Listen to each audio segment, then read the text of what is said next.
วันนี้เวลา 10 นาฬิกา ณ วัดใหม่ชัยมงคล นายสัญญรักษ์ ลุศิดา ผู้อำนวยการโรงเรียนได้นำคณะครู บุคลากร และนักเรียนไปจัดกิจกรรมเนื่องในโอกาสวันวิสาขบูชาประจำปี 2569 เพื่อปลูกฝังค่านิยม วัฒนธรรมประเพณีที่ดีงามของไทยให้แก่นักเรียน รวมไปถึงเพื่อให้นักเรียนมีความรู้ความเข้าใจในวันสำคัญทางพุทธศาสนาส่งเสริมคุณธรรมจริยธรรมให้แก่นักเรียน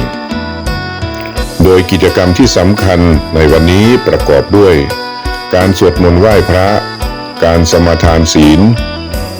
รับฟังพระธรรมเทศนาถวายจตุปัจจัยแด่พระคุณเจ้าเวียนเทียนรอบศาลาและบำเพ็ญประโยชน์ทำความสะอาดบริเวณวัดการดำเนินงานเป็นไปด้วยความเรียบร้อยขอขอบพระคุณพระคุณเจ้าเป็นอย่างสูงยิ่งขอบคุณคณะครูบุคลากรและขอบใจนักเรียนทุกคนที่ร่วมด้วยช่วยกันในการบำเพ็ญบุญครั้งนี้ขอความสุขสวัสดีจงมีแก่ทุกท่านโดยทั่วหน้าเทอญ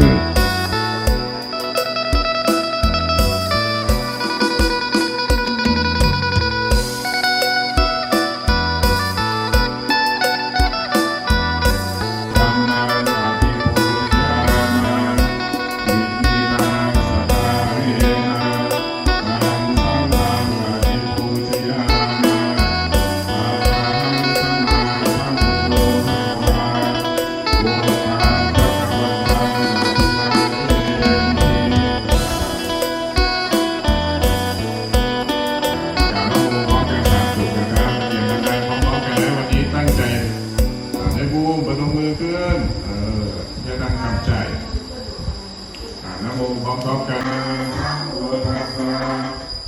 นะโมตัสสะภะคะวะโตอะระหะโตสัมมาสัมพุทธัสสะสองมือนะครับสองมือมามือ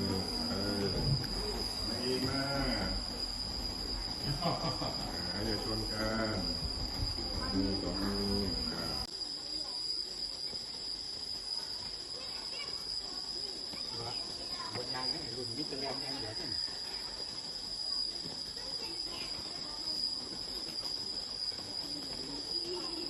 บุคลากรและนักเรียนโรงเรียนเจซีบ้านเนียนแปลงมาจัดกิจกรรมวันวิสาขบูชาที่วัดใหม่ชัยมงคลครับสาธุจัดยังไงว่าจัดตู้กับยกมือหน่อยอะไรในการทำเอาวางตรงไหนก็ได้วางเลยใช่ครับใช่อย่าไปเคาะปะทีนี้เรากลับห้องเรา